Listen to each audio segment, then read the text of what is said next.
Selamat mendengarkan podcast ini. Shalom saudara sekalian. Ini adalah hari pertama kita mau bersama-sama belajar satu pokok pelajaran yang akhir-akhir ini sudah mulai kurang terdengar, yaitu mengenai kitab Wahyu. Saya masih merasa berhutang kepada jemaat untuk berbicara mengenai akhir zaman.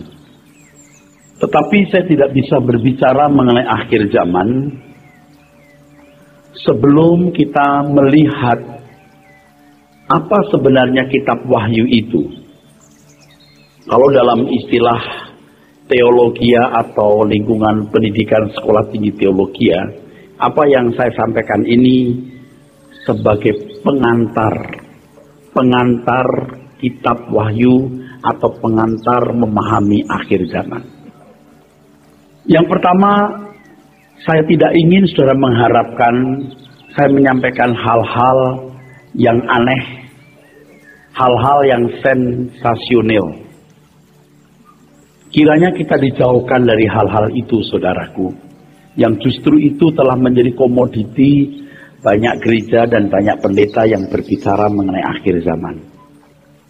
Jadi jangan mengharap saya menyampaikan hal-hal yang sensasional, yang lebih bersifat prediksi atau kira-kira, yang kadang-kadang hanya menyenangkan sesaat emosi dan mencengkeram perhatian, tetapi tidak memiliki implikasi dalam hidup kita, khususnya dalam konteks pergumulan hidup umat percaya saat ini, konteks pergumulan hidup yang aktual yang sedang dijalani umat Tuhan hari ini. Yang kedua, saudara sekalian, saya mengharapkan saudara berharap kita melihat kitab Wahyu secara tekstual, literatur yang bijaksana dan jujur. Jadi kalau dengan kalimat lain, secara akademis. Nah, untuk itu saya sudah mempersiapkan banyak lembar ini yang saya tidak tahu apakah bisa selesai. Nah, menyingkap kitab Wahyu, saudara. Saya berharap saudara menantikan saya berbicara secara akademis. Bagaimana secara akademis melihat kitab Wahyu? Tentu sebagai seorang akademisi saya menggali ini dan mempersiapkan ini dari berbagai sudut, baik latar belakang maupun dari teks asli bahasa Yunani. Kitab Wahyu dalam teks aslinya adalah apokalipsis. Apokalipsis, yang artinya dibukakan atau disingkapkan. Dibukakan atau disingkapkan. Kata ini berarti yang dibukakan atau yang disingkapkan. Jadi Wahyu, kitab Wahyu, apokalipsis itu artinya yang dibukakan atau yang disingkapkan. Saya ulangi, kitab Wahyu atau wahyu dari kata apokalipsis ini artinya yang disingkapkan atau yang dibukakan. Tetapi ironinya, kitab ini justru kitab yang memuat banyak rahasia yang sampai hari ini tidak mudah dipahami. Namanya yang disingkapkan. Namanya artinya yang dibukakan. Tetapi justru memuat banyak rahasia yang tidak mudah dipahami. Ironi ya. Terkesan nama kitab ini menjanjikan sesuatu yang akan disingkapkan, tetapi faktanya membangkitkan kebingungan dan banyak pertanyaan. Jadi nama itu tidak memenuhi janjinya, kesannya. Saudaraku sekalian, jadi ini ironi dan tidak banyak orang tahu ironi ini. Nama itu ternyata tidak menjanjikan dari fakta yang dialami oleh jemaat. Kesannya demikian. Memang kitab ini tidak mudah dipahami Sebab kitab semacam ini hanya ditulis pada waktu tertentu, pada zaman yang khusus. Dan Bapak Ibu perlu ketahui bahwa sesudah pembuangan, ya sekitar tahun 300 sebelum Masehi, setelah orang-orang Yehuda kembali, itu ada kitab-kitab seperti ini. Kalau saudara belajar Yesaya pasal 24 sampai 27, itu disebut apokaliptik besar. Itu juga dikatakan sebagai kitab yang dibukakan atau disingkapkan. Yesaya pasal 34 sampai 35, Sakarias pasal 9 sampai 14, itu disebut apokaliptik kecil. Jadi ada masa-masa yang sulit dari bangsa Yahudi, sehingga ada pesan-pesan yang berupa seperti kitab Wahyu kita ini. Ini disebut sebagai occasionally writing. Bagaimana menjelaskan hal ini, saudaraku? Namanya tidak menjanjikan. Kenyataannya justru kitab Wahyu menyimpan banyak rahasia yang membingungkan. Tapi namanya kok malah disingkapkan atau yang dibukakan. Bagaimana menjelaskan hal ini? Tentu bisa, saudara. Sebab kalau Tuhan memberi nama kitab demikian atau yang disingkapkan, pasti akan ada yang disingkapkan atau dibuka. Hanya penyingkapannya membutuhkan waktu. Nanti saudara kalau teliti membaca Alkitab, kitab Wahyu, tentu kita tidak bisa memeriksa ayat per ayat, saya hanya menyebutkan saja. Di sana tetap ada hal-hal yang ditutup, seperti suara guru di Wahyu pasal 10. Itu ayat 4. Suara itu berkata, jangan meteraikan, jangan ditulis suara guru ini. Jadi ada yang memang ditutupi dan tidak dibukakan oleh Yohanes. Dan mereka yang memahami itu haruslah yang dikaruniai hikmat Allah. Jadi kenapa sulit dipahami? Karena memang penyingkapannya membutuhkan waktu atau bergerak. Dan harus dikaruniai hikmat Allah. Seperti misalnya mengenai angka 666. Penulis kitab Wahyu mengatakan bahwa angka itu hanya dipahami dengan hikmat. Tetapi kan banyak orang Kristen dan banyak gereja-gereja hari ini memahami angka 66 hanya begini, saudara. Kalau saya lihat angka begini, udah trauma. Padahal kita jumlahnya berapa? 66. Angka itu tidak boleh dibaca secara harafiah.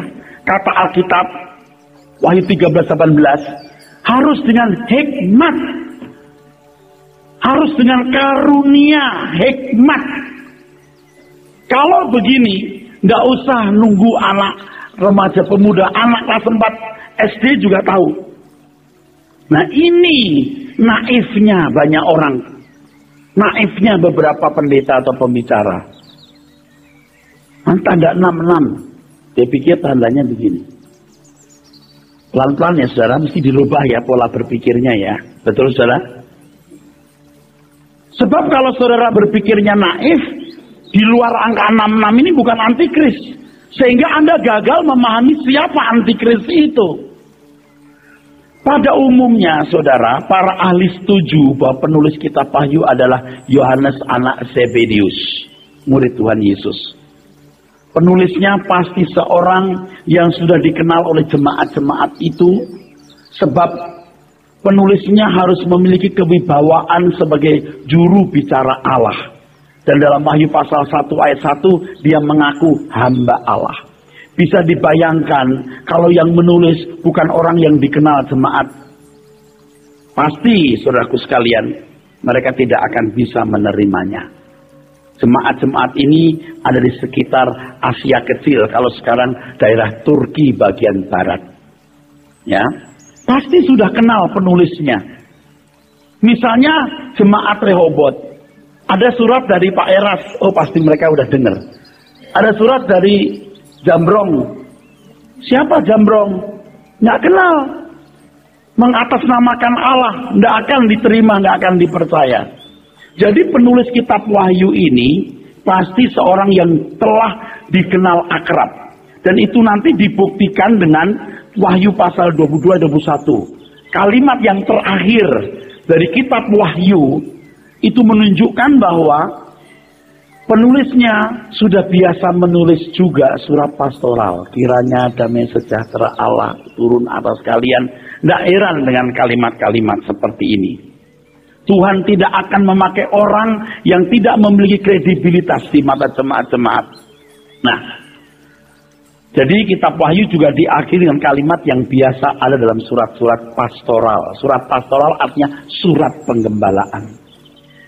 Kapan penulisan kitab Wahyu? Wah, ini banyak perdebatan, saudara. Apakah ditulis pada pemerintahan Claudius, Kaisar Nero tahun 50-60, Kaisar Trianus? Tetapi dari banyak data lebih tepat bahwa kitab Wahyu ditulis oleh Kaisar Domitianus pada zaman Domitianus. Ini sekitar tahun 81 sampai 96 Masehi. Sebab kaisar ini suka membuang orang. Kaisar inilah kaisar yang memaksa dan menuntut masyarakat wilayah Roma serta jajahannya untuk mengadakan satu mezbah penyembahan bagi dirinya. Maka dia memiliki gelar Dominius et Deus Noster. Gelarnya dia, artinya Tuhan dan Allah kami. Kurang ajar nggak? Dominius et Deus Noster. Ia membuang Yohanes di Pulau Patmos ini kira-kira 60 km di sebelah barat kota Efesus. Jadi sangat besar kemungkinan sekitar tahun 81 sampai 96 Masehi oleh Kaisar Domitianus yang sangat kejam. Sebab dari rekor catatan transkrip sejarah, kaisar ini kaisar yang menuntut masyarakat jajahannya dan wilayah Roma untuk membuat mezbah penyembahan. Dari gelarnya saja Dominius et Deus Noster ketahuan. Tuhan dan Allah kami. Ketahuan kejamnya, saudara. Nah, berhubung kitab ini adalah kitab yang memuat rahasia yang tidak mudah dipahami, maka orang percaya, khususnya para hamba-hamba Tuhan dan penafsir kitab Wahyu, tidak boleh sembarangan menafsirkannya. Untuk memahami hal ini, ada beberapa prinsip penting yang harus dimengerti guna memahami kitab Wahyu dengan benar. Nah, prinsip-prinsip inilah yang saya bagikan pada pertemuan ini. Yang pertama, kitab Wahyu sebenarnya adalah surat. Kitab Wahyu adalah surat. Beda, saudara, dengan kitab-kitab yang lain. Kitab ini sebenarnya sebuah surat yang kemudian dijadikan kitab yang ditujukan kepada jemaat, 7 jemaat di wilayah Asia Kecil yang sekarang Turki bagian barat yang lokasinya berdekatan. Nah, kalau saya tanya apakah di sana hanya ada 7 jemaat ini? Tidak. Ada jemaat yang sebenarnya lebih besar, Galatia. Tapi kenapa tidak ditujukan kepada jemaat Galatia?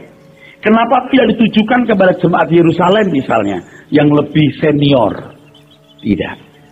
Satu-satunya jawaban adalah 7 jemaat tersebut mewakili keberadaan gereja pada umumnya di seluruh dunia, bisa di sepanjang masa.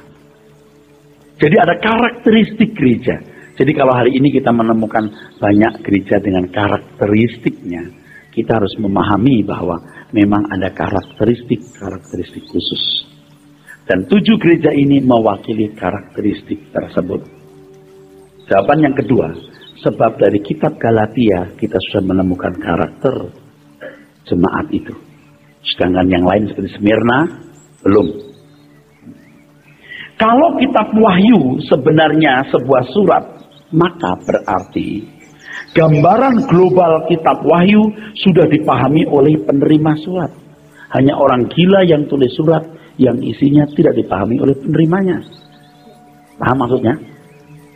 Catatan ini penting sekali, saudara. Ya. Pasti orang-orang pada zaman itu yang menerima surat dari Yohanes Pembaptis tidak terlalu sulit memahami isi surat. Berbeda dengan kita, dengan alam pikiran modern ini, saudara. Tidak mungkin penulis surat menyampaikan pesan yang tidak dimengerti oleh penerimanya, dan tidak mungkin si penerima tidak memahami isi surat tersebut. Itulah sebabnya surat itu, kalau di Wahyu pasal 1 ayat 3, harus dibacakan di depan jemaat. Bayangkan kalau di jemaat ada surat, saudara sekalian, dari penatua Bapak Yohanes, ya. Terus dibaca, orang nggak ngerti, wah bubar, saudara. Pura-pura buang air kecil lalu pulang dia. Apa sih gitu. Bisa kacau itu, nggak dimengerti. Tapi pasti mereka mengerti. Tidak mungkin mereka membacakan sesuatu yang tidak dimengerti oleh pendengarnya. Selain itu, di Wahyu 27, kalian harus berpegang pada apa yang dinubuatkan atau yang mereka dengar. Loh, berpegang atas apa yang tidak jelas? Nggak mungkin. Nanti PR-nya buat kita, bagaimana mengerti apa yang dimengerti orang pada waktu itu. Nah, ini kalau akademis itu begini ngomongnya. Nggak kira-kira, semua berdasarkan penjelasan yang literal. Jadi, saudara percaya bahwa saya sudah baca buku-buku tebel-tebel begini, saudara? Tebel-tebel begini, 1, 2, 3, ada yang tipis-tipis. Saya sudah baca. Saya harus menjelajah semua kitab dan para ahli, supaya saya tidak salah. Yang sulit itu menyederhanakan. Surat tersebut selain bertalian dengan keadaan jemaat waktu itu, selain bertalian dengan jemaat pada waktu itu, surat itu, saudara sekalian, sangat signifikan bagi mereka yang sedang dalam keadaan sulit, dalam keadaan teraniaya. Sebab kalau orang Kristen dari tahun 30 sampai tahun 70, itu luar biasa penderitaan orang-orang Kristen di sekitar Israel. Orang-orang Yahudi luar biasa menekan mereka. Plus orang-orang Roma. Jadi penderitaannya luar biasa sampai tahun 100 itu. Mereka sedang ada dalam aniaya yang sangat luar biasa. Di rentang tahun itu Kaisar Neo, Diocletianus, dan banyak lagi. Sekarang Domitianus. Luar biasa. Jadi gimana ya membayangkan penderitaan mereka yang kehilangan orang tua, yang dibunuh semena-mena, diambil hak keluargaannya, anaknya diculik, diambil, orang tuanya dimasukkan ke gua singa, dibakar pakai gala-gala, dibakar kayak ter. Jadi mereka berpesta, orang Kristen diikat di tiang, dikasih ter, dibakar. Luar biasa penderitaan mereka, dipancung. Nah, saudara tahu bahwa dalam kondisi seperti itu, surat Wahyu ditulis untuk mereka. Di dalam kitab Wahyu, selain memuat nubuatan, apocalyptic literature, juga memuat surat penggembalaan bagi jemaat yang dilanda tekanan hebat oleh penguasa. Ya.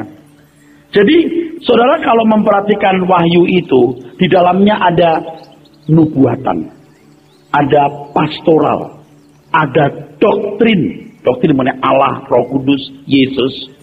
Kalau diperhatikan ya. Nah, kitab ini adalah kitab yang juga memuat sejarah kerajaan. Bukan hanya sejarah kerajaan Allah pada waktu itu, bahkan sebelum dunia dijadikan. Nanti kita akan singgung lagi, saudara. Ya. Kenapa dikatakan surat yang membuka atau menyingkap? Sebab ternyata dalam kitab Wahyu ada catatan-catatan yang membuka rahasia sejarah kerajaan Allah bahkan sebelum dunia dijadikan. Nah ini penting. Dengan demikian kitab Wahyu menyingkapkan rahasia yang selama berabad-abad tidak terkuak. Dan salah satu yang menonjol kekalahan iblis yang tadinya adalah Lucifer di Wahyu pasal 12 itu. Ya. Di dalam Wahyu juga diketengahkan alasan mengenai eksistensi Allah Bapa, mengenai Tuhan Yesus Kristus, Roh Kudus, dan gereja. Jadi kalau selama ini saudara memandang kitab Wahyu hanya berupa nubuatan, itu keliru saudara. Ya, salah. Kitab Wahyu menunjukkan perjuangan antara kuasa kegelapan dan kuasa Allah yang akhirnya kemenangan Allah. Dan ini merupakan penghiburan dan kekuatan bagi jemaat yang sedang dilanda penderitaan yang begitu hebat. Hal ini juga memberi kepastian kepada mereka bahwa yang mereka percayai adalah pemenang. Dalam kitab Wahyu di setiap jemaat yang menerima surat, ini luar biasa, setiap jemaat yang menerima surat selalu ada kalimat, kamu harus menang. Siapa yang menang? Menang, menang, menang. Setiap jemaat, nanti diperiksa. Oke, kalau saya tunjukkan per ayat waktunya nggak cukup. Jadi kitab Wahyu menunjukkan peta kepastian bahwa umat Allah pasti menang. Nah, hal ini akan membangkitkan optimisme jemaat bertahan dalam penganiayaan yang begitu hebat. Ini kalau kita menyoroti secara jujur, ya. Surat Wahyu itu memberikan optimisme mereka di tengah-tengah kesulitan untuk yakin bahwa akhirnya adalah kemenangan di pihak mereka. Nah, saya khawatir kita kurang bisa merasakan itu karena kita kurang melihat penderitaan mereka. Tapi saya harap kita semua juga bisa membayangkan dan memperkirakan betapa dahsyat penderitaan yang dialami mereka. Jadi betapa berartinya kitab Wahyu yang mereka terima. Betul? Amin, saudara? Betapa berartinya itu, saudara. Optimisme yang dibangkitkan itu supaya mereka setia. Kan sudah membaca dalam kitab Wahyu kan, kamu akan dijebloskan ke penjara. Kamu akan teraniaya. Siapa yang mati karena aku, ya akan kubangkitkan, kuberi kemenangan. Apa? Pohon kehidupan. Barang siapa menang. Itu perjuangan semua, saudaraku. Nah, saudara sekalian, hal ini menjamin masa depan umat pilihan bukan di tangan penguasa, tapi umat pilihan di tangan raja di atas segala raja. Wahyu 1 ayat 17-18. Jemaat Tuhan pada waktu itu harus menuruti apa yang tertulis dalam nubuatan itu. Wahyu 22:7. Kata menuruti ternyata hold fast, keep, tereo, yang artinya bertahan, berpegang teguh. Ini loh pasti terjadi, ini loh akhirnya. So kamu harus berpegang teguh, jangan mundur. Amin. Angkat maksud saya, saudara. Nah, gambaran global bisa dipahami oleh jemaat pada abad pertama tersebut. Ya. Tetapi tidak akan dipahami secara detail dan sempurna. Pasti tidak dipahami secara detail dan sempurna, tidak mungkin. Nah, di sini hebatnya bahwa firman Tuhan itu memiliki makna yang bisa bergerak dan ganda. Seperti misalnya, saudaraku sekalian, kitab Kejadian. Bagi orang Israel pada waktu itu, mereka memahami Adam dan Hawa dengan pola pikir primitif dan purba. Oh, pohon itu ada pohon kehidupan dan pohon pengetahuan yang baik dan jahat. Kalau makan buah pengetahuan yang baik dan jahat dan dilarang Allah, jebret matanya jering. Cukup nggak dipahami begitu? Cukup nggak? Bagi orang Israel? Bagi orang Israel cukup. Amin. Bagi kita, nggak cukup. Sebab kalau kita petik buah jret, lalu dimakan, terbuka matanya, itu mitos. Tapi bagi orang Israel pada 1500 sebelum Masehi, abad 15 sebelum Masehi, tahun 1440 sebelum Masehi, kisah itu bisa diterima. Karena tidak taat kepada Allah Yahweh, makan buah yang dilarang, jebret, mati. Tapi kalau bagi kita, mitos. Mau bagaimana kita memahami cerita Adam dan Hawa? Harus memahami dengan pikiran yang lebih cerdas. Pengen tahu? Dengarkanlah suara kebenaran. Sebab saya menjelaskan ini berkali-kali pertemuan, lalu saya menjelaskan 5 menit, saya dianggap sesat. Dasarnya apa? Nah, Anda harus tahu. Kira-kira bisa nggak makan buah jebret mata terbuka? Nggak mungkin logikanya. Lalu Paulus mengatakan, aku takut kalau pikiranmu disesatkan dari kesetiaanmu yang sejati kepada Kristus seperti Hawa diperdaya oleh ular. Penyesatan bisa 1 hari? Nggak mungkin. Ya saya menjelaskan berminggu-minggu lalu Anda mau mendengar 5 menit saya stres dan Anda anggap saya sesat. Kenapa disebut pohon kehidupan? Pohon pengetahuan yang baik dan jahat. Kenapa disebut pohon per? Belimbing.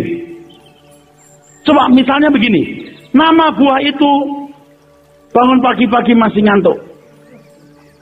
Ada apa di balik nama itu? Oh, di balik nama itu kurang tidur. Ya enggak? Kenapa disebut itu? Pasti ada sesuatu. Ketika pengertianmu diubahkan, you tidak memiliki pengertian yang benar. You melihat sesuatu tidak dengan cara melihat Allah. Nah, sebelum jelas ini, maka ikutilah suara kebenaran. Kitab Wahyu pun bagi orang jemaat waktu itu dipahami dengan lengkap, sesuai dengan kelasnya. Secara global pasti tahu dan mereka terhibur, optimis, didorong, jadi kuat, mesti begitu. Setuju? Tetapi saudara, progresif sesuai dengan usia rohani dan keadaan jemaat Tuhan. Kalau hari ini udah zaman abad ke-21, lihat dunia dari zaman abad pertama, zaman Roma terus, abad pertengahan, sampai hari ini kita lihat perjalanan sejarah dunia dan begitu banyak data sejarah, otak kita jadi cerdas. Apa itu kuda merah? Kita mulai tahu. Kenapa kuda kuning ada maut? Kita mulai cerdas. Kenapa di tangan kanan? Kenapa nggak tangan kiri? Nah, kita mulai cerdas. Harus cerdas. Kenapa tanda di dahi? Kenapa anak-anak Tuhan juga ada tandanya di dahi? Tanda apa ini? Harus memahaminya dengan cerdas. Dan ingat, tidak boleh mistik. Ingat ini. Semua harus rasional. Tidak boleh mistik. Tidak boleh mistik. Semua harus logis. Bagaimana membedah itu secara logis. Tapi kalau menurut saya, jemaat pertama waktu mendengar kitab Wahyu pasti banyak mitosnya. Tapi cukup membuat mereka memahami bahwa ini dari Tuhan penghiburannya, akhirnya kemenangan. Prinsip-prinsipnya mereka pahami. Detailnya belum tentu. Dan itu cerdasnya Tuhan semesta alam. Nanti saya kasih tahu kode tanda-tanda sebagian. Kalau angka 3 artinya apa, 12 apa, warna ini gitu. Ada. Itu menurut transkrip kenabian waktu itu ada begitu. Makanya orang harus belajar. Nah, mereka tahu, sudah tahu kalau laut itu lambang tempat yang tidak nyaman. Kalau warna putih ini kebenaran, udah tahu kalau itu warna putih gampang. Mereka sudah tahu.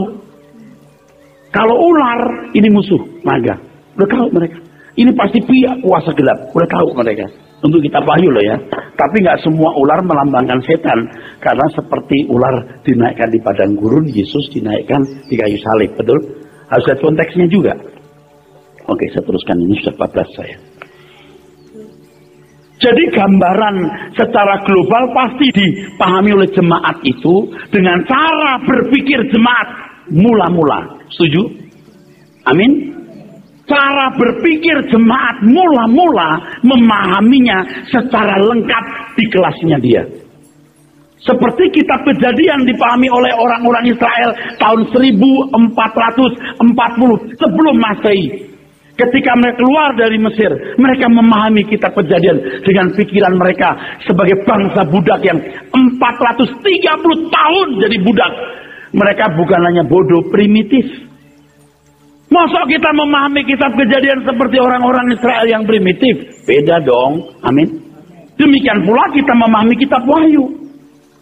Tapi ingat, harus logis. Nanti saya kasih tahu. Dan harus ditafsirkan berdasarkan Alkitab juga. Alkitab harus ditafsirkan oleh Alkitab, bukan oleh kita. Jadi tidak boleh bertentangan dengan Alkitab.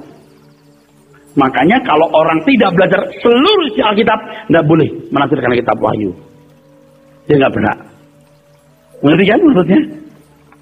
Soal pohon apa tadi? Pohon yang baik dan jahat itu pasti ada yang bingung. Saudara, nggak bisa saya jelaskan dalam satu kali pertemuan. Itu berkali-kali, betul nggak? Ini masalahnya. Ya, saya ulangi lagi. Menurut bagi orang Yahudi, Jelas sekali di mata mereka kitab Kejadian. Aduh, bangsa Yahudi itu bangsa budak 430 tahun. 6-7 generasi jadi budak. Sekarang bagaimana mau diajarkan sesuatu? Hah? Mereka itu primitif, saudara. Masih pakai nanya begini. Musa maksudnya. Nama Allah kita siapa ya? Tuh. Coba lihat. Ya. Lalu kalau mereka diberi hukum Taurat, sampai soal haid aja diatur. Perempuan haid diatur. Di syariatnya atau misi patimnya. Kita maklum mereka itu bangsa budak. Kan Taurat itu ada 3, saudara. Yang pertama Dekalog, 10 perintah Allah. Yang kedua, undang-undang sipil. Sampai perempuan haid pun diatur, namanya misi patim. Yang ketiga, undang-undang ibadah, Hukim. Teliti. Karena itu bangsa budak yang primitif. Yang seluruh hidupnya diatur supaya tertib. Nah, sekarang orang Kristen maksud diatur begitu lagi. Harus bijaksana dong. Amin. Nah, mesti harus tahu. Jangan kembali ke zaman Taurat. Kita zaman anugerah, enak dong Pak. Enggak, batiniah yang diolah. Nah, kedua, memahami kitab Wahyu yang kedua. Yang pertama bahwa kitab Wahyu itu adalah surat. Surat yang pasti dipahami oleh si penerima surat, betul? Dan mereka pasti lengkap memahami, tapi memahami dengan alam pikiran mereka pada waktu itu. Saya lupa memberikan catatan, nanti saya jelaskan lagi. Tetapi kita tidak boleh memahami kitab Wahyu dengan alam pikiran kita. Harus tetap kembali dengan alam pikiran mereka. Cuma harus pintar mengambil maknanya. Jangan harafiahnya, maknanya. Dan harus tidak bertentangan dengan isi Alkitab. Nah, itu perlu kecerdasan dan ketekunan belajar. Dan kalau nanti ada hal-hal yang kita nggak sanggup mengerti, bungkam, nggak boleh ngomong. Sebab kita belum tahu atau tidak boleh tahu atau belum boleh tahu. 2. Kitab ini bernama kitab yang disingkapkan atau dibuka. Pasti Tuhan akan membuka rahasia atau pengertiannya. Namanya juga disingkapkan. Hanya penyingkapannya bertahap. Tadi saya katakan progresif. Kalau Tuhan membuka secara gamblang, maka sikap berjaga-jaga jemaat tidak benar atau tidak natural seperti yang Allah kehendaki. Kenapa Allah membuat kitab Wahyu itu kitab yang tidak gamblang dimengerti? Seperti kalau seseorang tahu alur perjalanan sejarah hidupnya ke depan secara detail, kapan ia sakit, kapan ia meninggal, ia tidak memiliki sikap hati yang benar dalam berurusan dengan Tuhan. Misalnya, bahwa saya akan meninggal 30 tahun lagi, 40 tahun lagi, kira-kira lebih serius gak ikut Tuhan hari ini? Kecil kemungkinan tidak. Apalagi orang-orang bandel. Lah masih 30 tahun lagi om. Ya kan? Hah? Bahkan kurang setahun masih Allah tahun depan ini. Makanya tidak dibuat gamblang.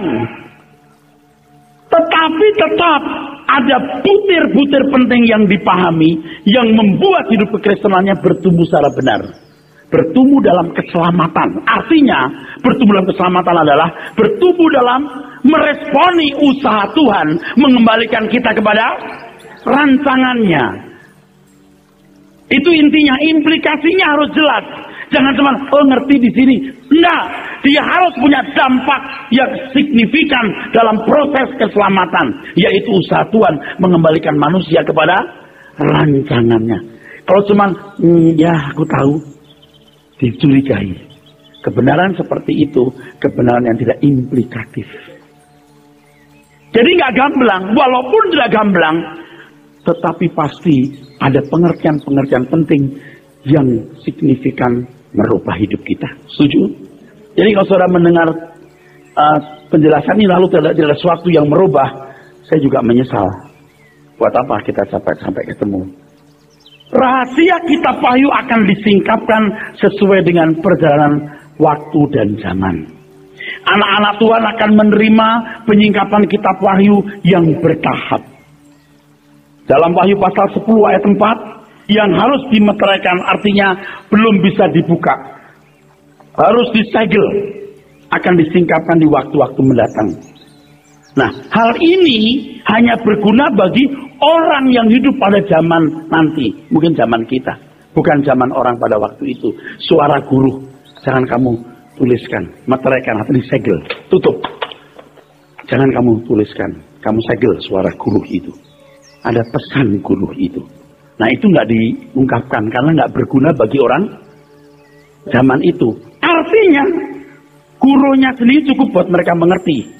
Tetapi detailnya nggak perlu mereka mengerti. Itu untuk orang pada zaman yang lain. Setuju? Nangkep nggak saudara? Logis nggak saudara? Ada pesan yang mereka harus mengerti. Dan itu cukup berarti membuat mereka kokoh di tengah penderitaan dan aniaya. Tetapi ada pesan yang ditutup yang bukan zaman mereka. Jadi 7 sangkala, 7 guru tetap berarti buat kita. Dari perspektif kita. Amin. Dari perspektif kita. Itu gimana Pak? Nah itu jadi masalah. Kita belajar panjang lebar jika Tuhan mengizinkan. Kitab Wahyu pasti dibukakan rahasia atau pengertiannya. Karena Tuhan mengatakan agar kitab Wahyu tidak dibenteraikan. Tidak disegel yang tertutup. Secara umum maksudnya. Kalau secara khusus ada hal-hal yang ditutup. Harus dibacakan. Di Wahyu 22:10 harus dituruti. Tuhan juga menghendaki mereka mengerti itu, saudaraku. Beda dengan Daniel 8 ayat 26. Daniel 12 ayat 4 dan 9. Ketika Daniel mendapatkan wahyu, Tuhan berkata, tutup, jangan dibukakan. Tidak perlu orang tahu. Beda dengan ketika wahyu diberikan kepada Yohanes di Pulau Patmos. Nangkep maksud saya saudara? Ketika Tuhan berikan wahyu kepada Daniel, Tuhan mengatakan, jangan kasih tahu orang. Segel saja. Tetapi kalau untuk Yohanes di Pulau Patmos, buka meterainya, kasih tahu. Berarti pasti Tuhan bukakan itu. Saya sih sedang minta Tuhan gitu. Tuhan kalau boleh aku minta dong tahu rahasia-rahasia ini yang lebih dari yang sudah diketahui gitu. Sebab ketika saya baca buku-buku orang, saya stres gitu. Kok begini sih? Saya nggak setuju, cuma nggak ngomong saja. Justru dari kesalahan sering saya mendapatkan kebenaran. Ya, saya terserah Tuhan nanti seberapa mau kasih saya. Sebagian sudah saya tulis, saudara. Sekarang ketiga, prinsip ketiga. Kitab Wahyu ditulis dengan pola berpikir manusia pada zaman itu. Jadi untuk ini seorang peneliti Alkitab harus tekun belajar untuk bisa memahami Alkitab secara benar. Pak, Bu, membaca Alkitab itu harus dengan eksegesis, prinsip menafsir atau hermeneutik yang benar, ya. Memahami Alkitab itu tidak mudah, harus tahu latar belakang, bahasa asli, konteks penulisan, harus tahu, Pak. Kalau enggak itu pasti ngawur, Pak, Bu. Ya, harus belajar dengan serius. Ya. Demikian pula dengan memahami kitab Wahyu, kita tidak boleh pakai alam pikiran kita hari ini. Harus lihat alam pikiran orang pada waktu itu. Dan ketika kita menemukan alam pikiran orang waktu itu, baru bisa mengambil maknanya. Nah, saudara, ada kitab-kitab yang harus dipahami dengan emosi atau perasaan. Seperti kitab Mazmur. Kalau kitab Roma dipahami dengan pikiran yang diasah. Kalau Bapak Ibu membaca kitab Roma, itu kitab yang paling banyak memiliki kalimat-kalimat yang anak kalimatnya banyak. Makanya jangan heran kalau orang baca kitab Roma, bingung nggak? Bingung kan? Nah, karena kitab itu kitab yang punya banyak anak kalimat. Nah, bagusnya kalau bahasa Yunani, itu orang bisa menemukan ini subjek, ini objek penderita. Itu bisa. Kenapa? Karena mereka memiliki akhiran yang menunjukkan bentuk kata itu. Kalau kan di MD Yunani nggak ada. Saya pergi ke pasar pergi saya, bisa gitu. Saya pergi ke pasar beli gado-gado beli saya ke pasar, kacau. Nah, tapi tidak kacau kalau orang mengerti akhiran. Ho, to, toton, tois, tus. Ho, kalau ho, teos, pas subjek. Ton, kalau banyak ada ton. Theon, pasti objek. Theo, pasti itu genetif. Nah, orang mesti ngerti. Nah, itu hebatnya bahasa Yunani, saudara. Agak mirip dengan bahasa Latin. Saya nggak mau mendalami bahasa Latin karena capek, tapi bayangannya mengerti sedikit. Mirip bahasa Yunani, mirip saja. Tapi Yunani lebih rumit, saudara. Ya. Nah, kitab Roma itu memiliki banyak anak kalimat. Tetapi Tuhan itu cerdas menggunakan bahasa Yunani sebagai bahasa pengantaranya. Sehingga begitu banyak anak kalimat pun tetap akan bisa dipahami maksudnya. Cuman penterjemah kita pusing karena bagaimana mengkonversi ke bahasa Indonesia. Capek deh, itu maksudnya. Yang membaca pusing deh, itu ya Lord. Kalau kitab Ibrani harus memahami latar belakang Yudaisme. Ibrani. Nah, kalau kitab Wahyu, nah ini masalah. Harus juga berimajinasi. Selain tahu latar belakang, bahasa asli juga berimajinasi. Nah, ini ada plusnya di sini. Nah, makanya kalau orang cuma berimajinasi bahaya. Tapi tidak bisa imajinasi juga mungkin kurang lengkap. Nah, itu yang berapa tadi? Ketiga. Ya, harus punya pemahaman ini. Untuk ini harus mengerti dunia Helenis. Kalau saya bilang dunia Helenis itu dunia pada abad pertama itu. Latar belakang Yudaisme atau latar belakang Yahudi.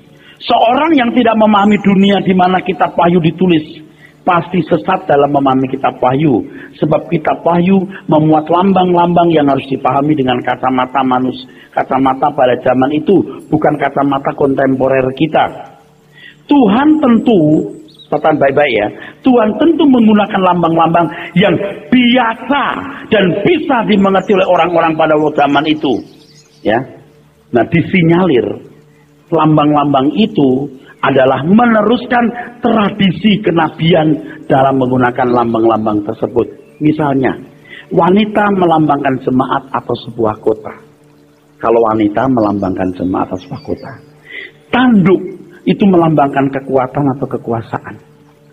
Mata itu melambangkan pengetahuan atau kecerdasan. Sayap menunjukkan suatu gerakan atau mobilitas.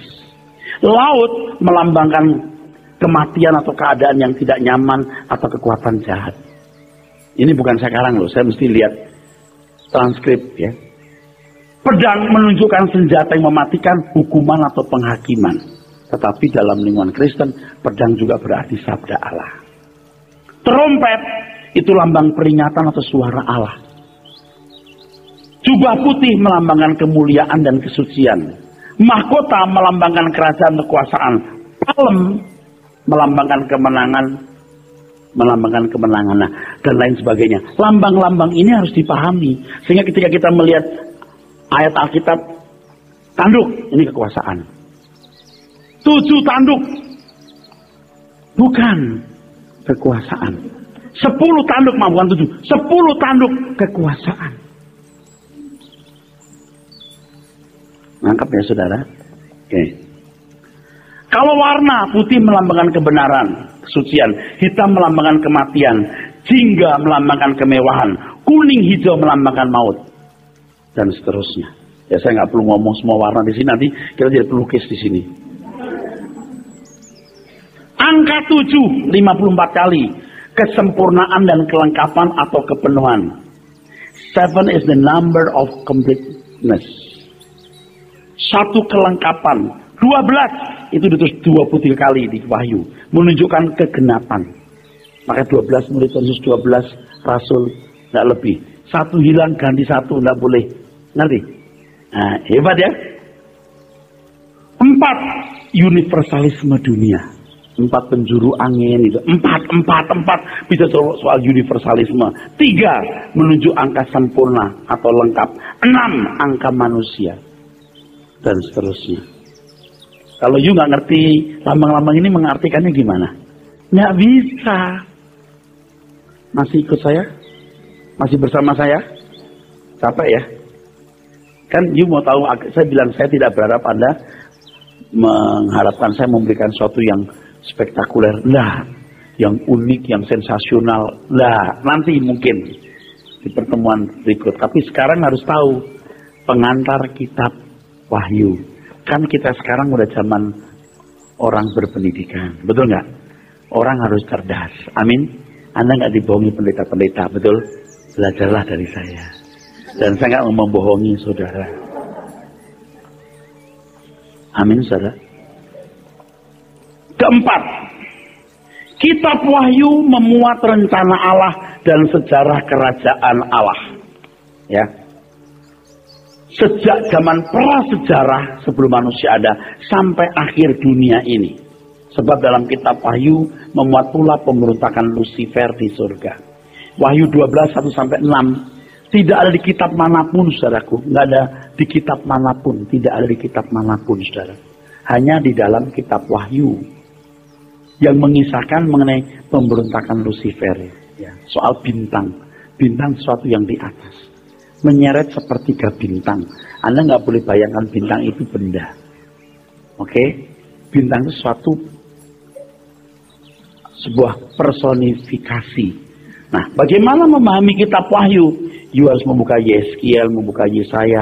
Seperti yang tadi saya katakan, orang tidak berhak dan tidak layak menafsirkan kitab Wahyu kalau tidak membaca kitab Kejadian sampai kitab Wahyu juga.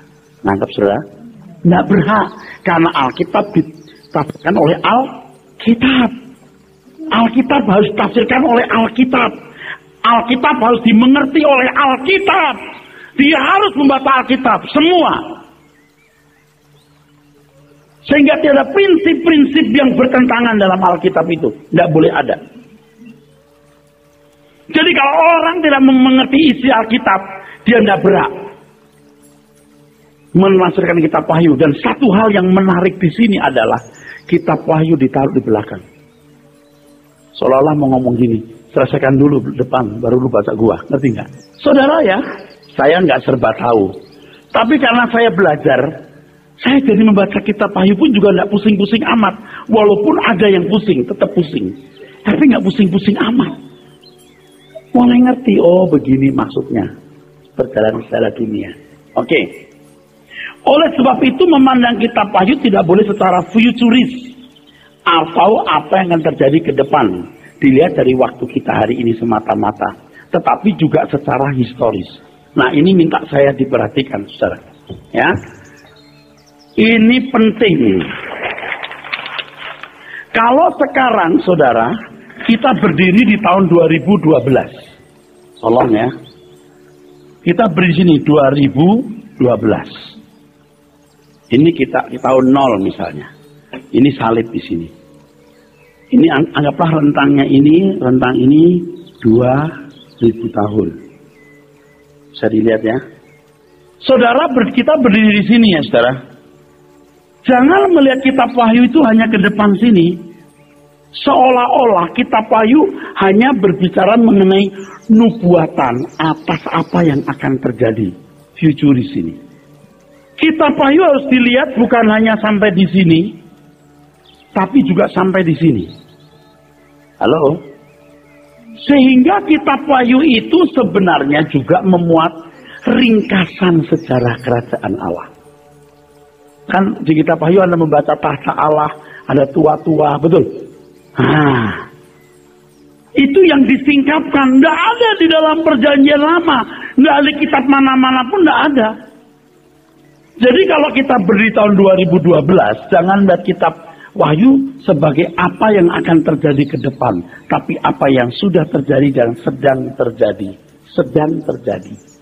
Saudara tidak boleh hanya melihat sampai di tahun 0, ke awal mula manusia jatuh dalam dosa. Tapi juga ke belakang, sebelum dunia ada, praeksistensi. Sebelum ada sejarah. Hanya kitab Wahyu yang memuat ini, saudara. Hanya kitab Wahyu memuat ini. Tidak ada buku yang membuka ini. Dan ini yang sering orang tidak sadari. Isi perut atau sebagian isi perut Allah itu mahal. Kalau sampai Allah singkatkan mengenai kerajaan, sejarah kerajaan Allah dan keadaan surga, itu terlalu mahal. Maka itu dikatakan kitab yang menyingkapkan, kitab yang membuka. Dan dengan alam pikiran orang-orang Kristen di abad pertama, mereka sudah melihat kerajaan Allah tersebut. Kemenangannya membangun optimisme mereka. Dan menjadi begitu kuat menghadapi kesulitan, aniaya yang dahsyat pada waktu itu. Nah, sebagai perbandingan, kalau kita membaca kitab Matius pasal 24, ketika Tuhan berbicara mengenai pembinasa keji. Nah, ini saya sudah mendengar berulang-ulang pendeta berkhotbah mengenai Matius 24 itu salah, keliru. Saya cuma tidak berdaya untuk berbicara. Matius 24 ayat 15 misalnya. Coba dibaca.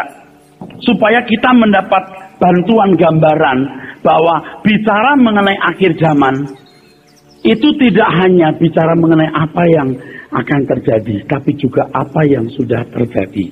Nih, sebentar sebelum dibaca Pak, kita lihat dulu ya soal akhir zaman. Pengertian akhir zaman pun juga mesti dijelaskan. Saya pernah menulis, saudaraku.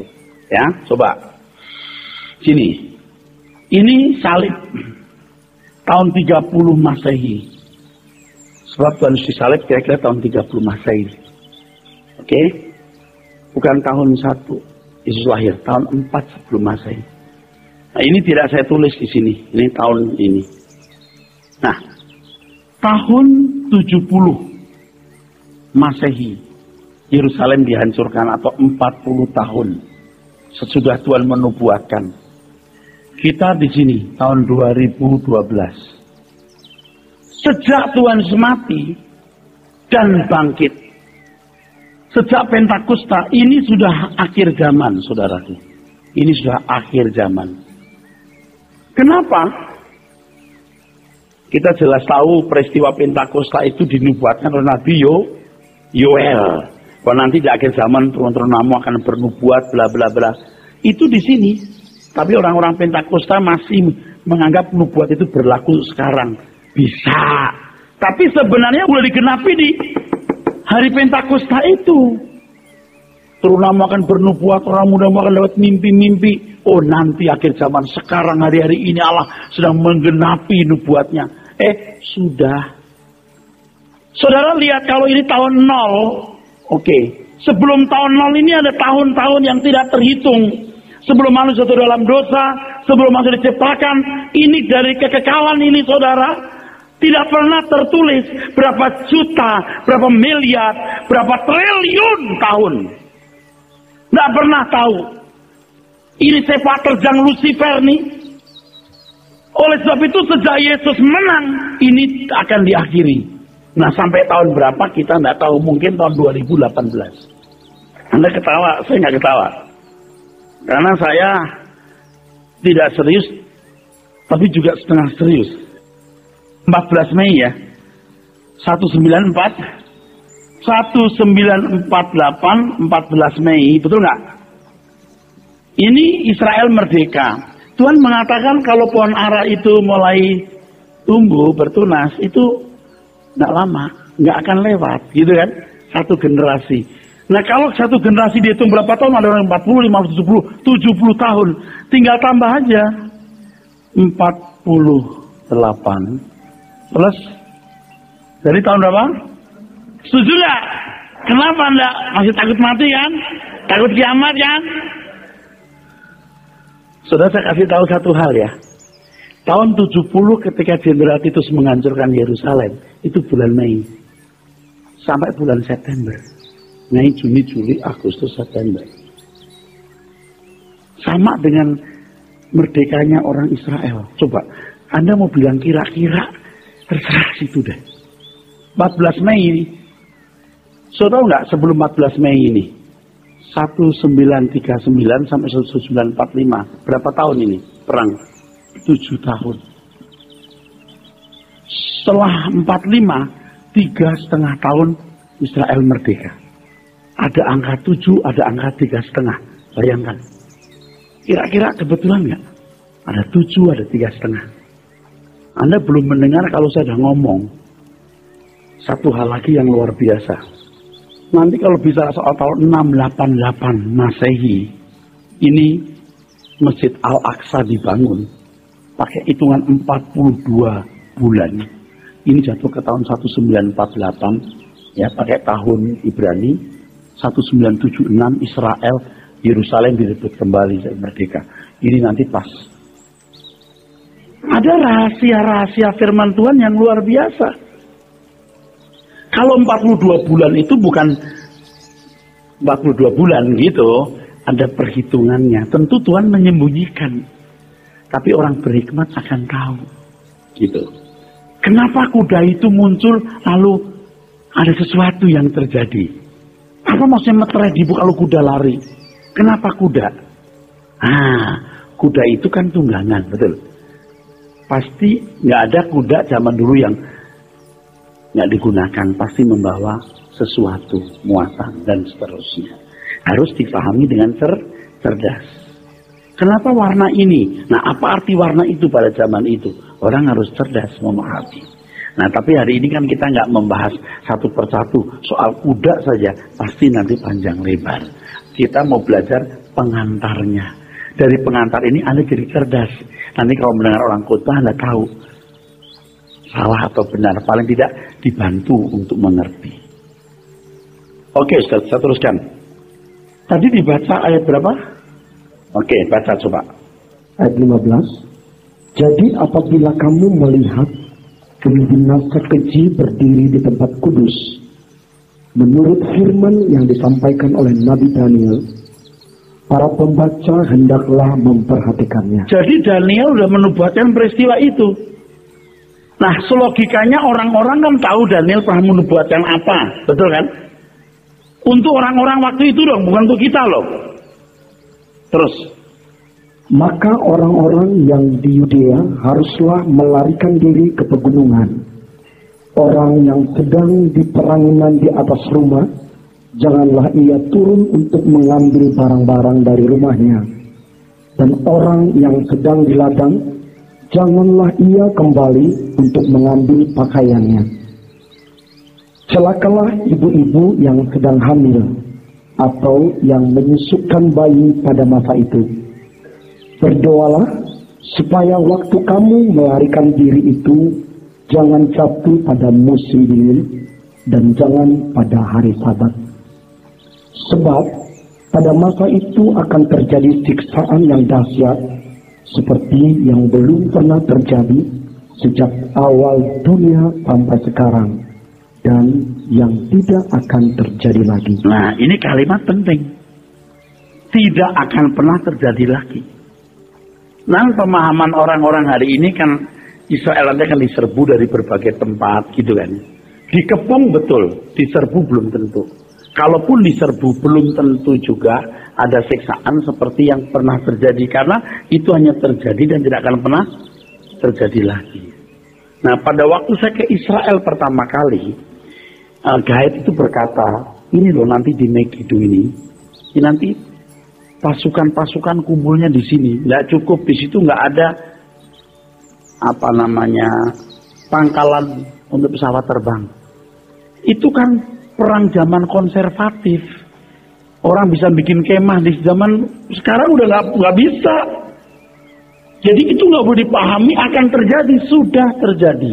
Dan herannya banyak pendeta menafsirkan bahwa itu belum terjadi. Waduh, nggak karuan, saudara. Larilah ke gunung. Ya, saudara, mau lari pakai apa? Kalau pakai helikopter dikejar. Nah, kalau perang konvensional lari bisa, betul? Sekarang nggak bisa. Ya, betul nggak? Nah, itu saya nggak mengerti kenapa para pembicara-pembicara itu begitu. Salah. Seperti orang memahami nanti antikris akan berkuasa, menyembah antikris. Nggak akan ada antikris jenis itu, udah nggak ada. Kalau sekarang ada antikris yang berkuasa secara diktator, nggak usah agama Kristen, semua agama juga nyerang dia. Ya, saya nggak bisa ngerti kalau pendeta berbicara Eropa itu antikris. Sekarang udah lahir di pulau mana gitu. Ya nggak aja. Sudah ada loh antikris lahir. Ya, dasarnya apa you ngomong begitu? Kalau Tuhan berkata nanti di akhir zaman orang makan minum kawin dikawinkan, lalu tiba-tiba anak manusia datang, di mana anak antikrisnya? Nggak ada kan? Yang ngomong Tuhan sendiri kan, betul?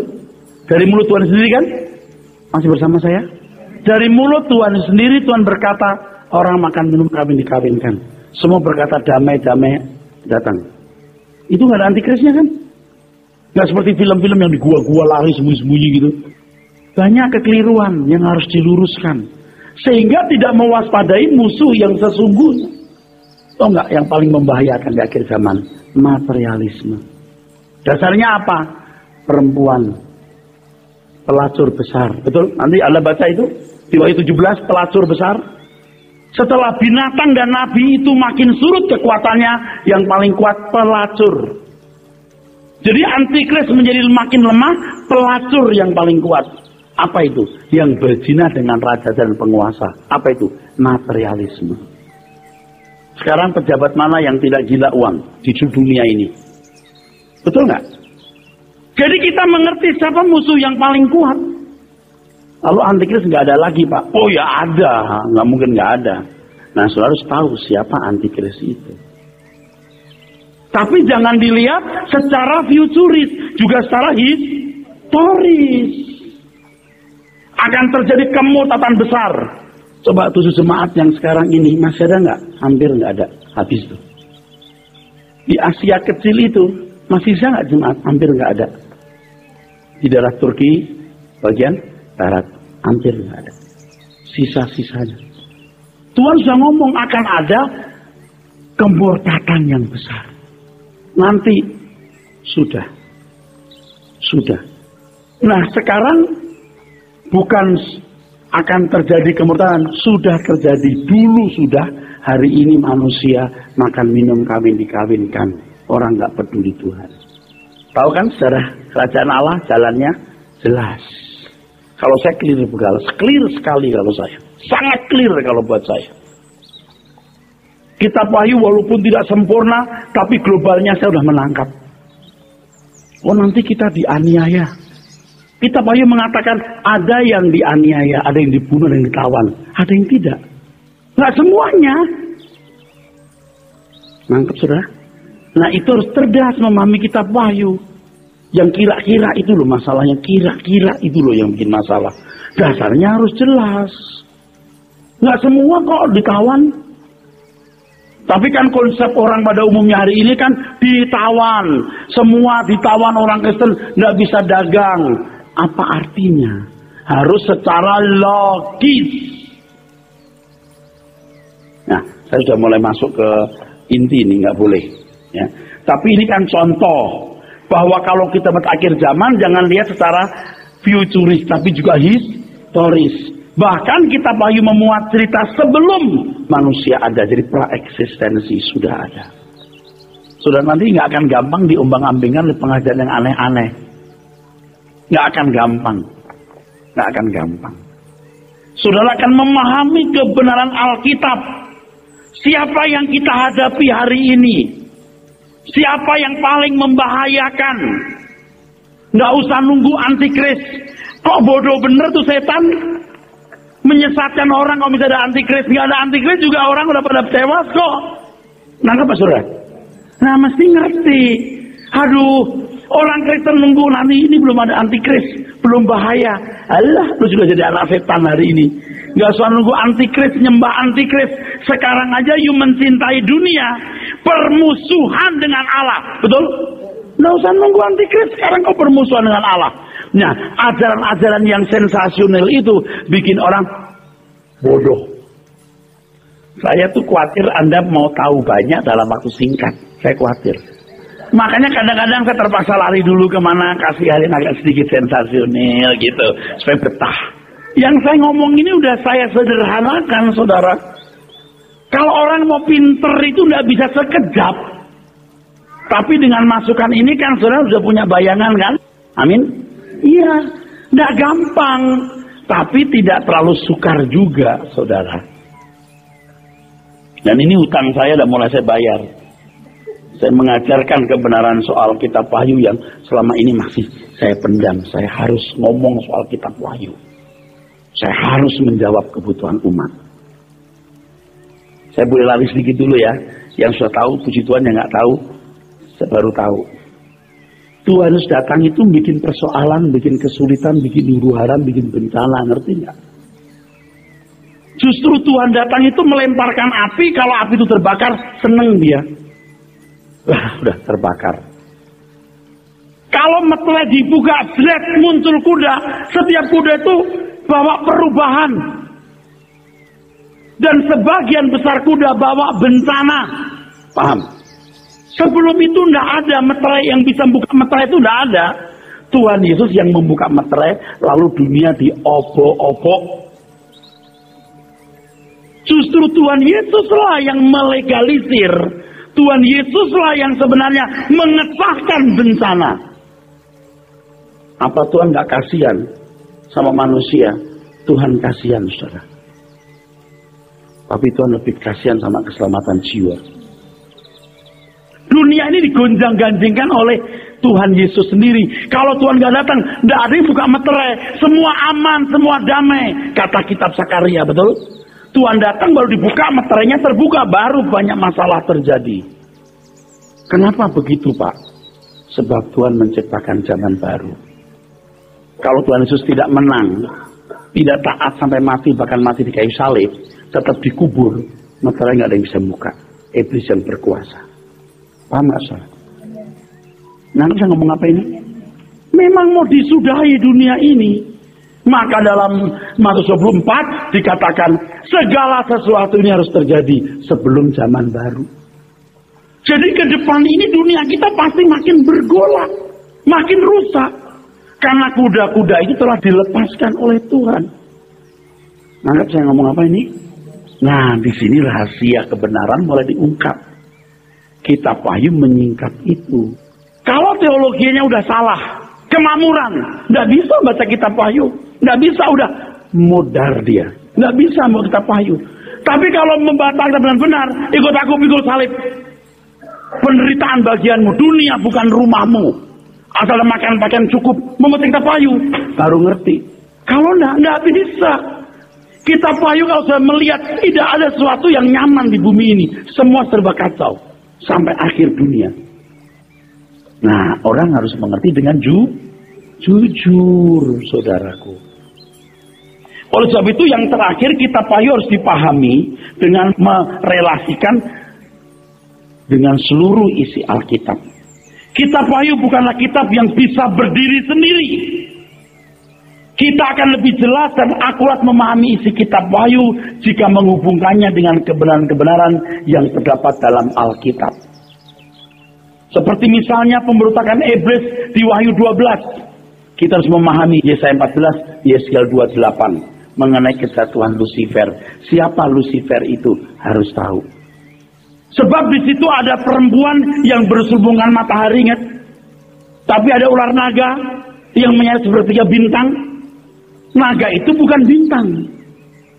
Jadi Lucifer itu bukan malaikat. Lalu siapa Lucifer itu? Belajarlah mengenai Lucifer. Kalau nggak pernah belajar mengenai Lucifer, orang pikir Lucifer itu malaikat. Bingung baca kitab Wahyu. Kok ada naga, kok ada malaikat? Paham nggak? Kalau kita belajar Lucifer, seperti yang saya sudah jelaskan, Lucifer bukan malaikat. Lucifer itu anak Allah. Kekuatannya luar biasa. Mikael aja nggak berani ngelawan dia. Kalau malaikat ketemu Yesus gemeter. Tapi yang satu ini, kalau kau sembah aku, berani banget ya. Lucifer itu bukan malaikat. Kita tahu naga itu bukan malaikat kalau kita membaca Yeskiel dengan teliti. Nangkap saudaraku? Kitab Wahyu tidak bisa dibaca oleh orang yang tidak mengerti isi Alkitab. Bersama saya masih? Dengan demikian rahasia kitab Wahyu dapat ditemukan dalam Alkitab itu sendiri. Misalnya, kalau seseorang mau memahami siapa wanita yang dimaksud dalam Wahyu 12. Dan siapa wanita yang dimaksud dengan Wahyu pasal 17. Ada sama-sama wanita. Dengan mengerti isi Alkitab, maka sangat besar kemungkinan untuk memahami siapa sosok-sosok tersebut. Semua kebenaran dalam Alkitab pasti paralel. Tidak saling berbenturan, bahkan saling mendukung menjadi satu kesatuan kebenaran atau ide yang mengarah kepada keselamatan dan kerajaannya. Yaitu usaha Tuhan mengembalikan manusia kepada rancangan semula atau tujuan awal Allah menciptakan manusia serta terwujudnya pemerintahan Allah di langit baru dan bumi yang baru. Dan yang paling terakhir, kitab Wahyu tidak boleh hanya dipahami sebagai urut-urutan peristiwa. Ini yang paling kacau. Banyak orang seolah-olah kitab Wahyu sebuah cerita. Berurutan, itu salah. Kitab Wahyu itu hanya memuat data-data yang sambung menyambung seolah-olah kesatuan, padahal harus dengan kecerdasan memahami itu. Kadang-kadang saudara sekalian ada penjelasan ulang dengan cara yang berbeda. Nangkap saya ngomong apa ini? Jangan dianggap sebagai urut-urutan, tapi bisa pengumpulan data yang kadang-kadang ada penjelasan ulang dari cara yang berbeda. Nah, kalau kita memahami hal ini, maka kita tidak akan sesat. Kalau kita anggap sebuah cerita seperti cerita, pasti salah. Nanti orang bingung, sampai titik tertentu bingung. Ini bingung, nanti bingung. Nah, kita akan belajar satu persatu jika Tuhan mengizinkan. Tetapi saya tidak terlalu yakin apakah Anda bisa betah dengan belajar secara detail satu persatu. Saya akan ungkapkan lebih terbuka lagi bagaimana memahami rahasia akhir zaman. Jadi bukan pengantar kitab Wahyu, tapi sudah mulai masuk. Kalau memahami akhir zaman itu apa? Dan beberapa contohnya. Amin.